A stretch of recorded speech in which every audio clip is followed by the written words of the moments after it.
Ni owner. Ada kita. Ni owner. Kepada kedai ni. Ni gawat kawasan ni. Okey. Menu dia tak mesti dia tak menu. Oh, tengok ni makan gapo. Kak makan gapo kak? Nasi lauk ikan.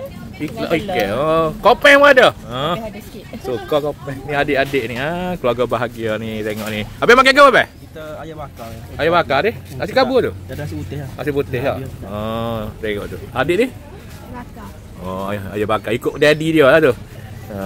Sedap lah. Oh, boleh mari ni? Boleh mari. Thank you. Tengok adik ni, tengok ni. Komen adik ni. Aduh, apa khabar? Apa? Dia makan apa? Nasi kerepuk. Oh, tengok. Nasi kerepuk dia pakai. Yang ni lebih sedap, ayam lebih sedap daripada KFC kan? Ayam bakar. Kak La apa khabar?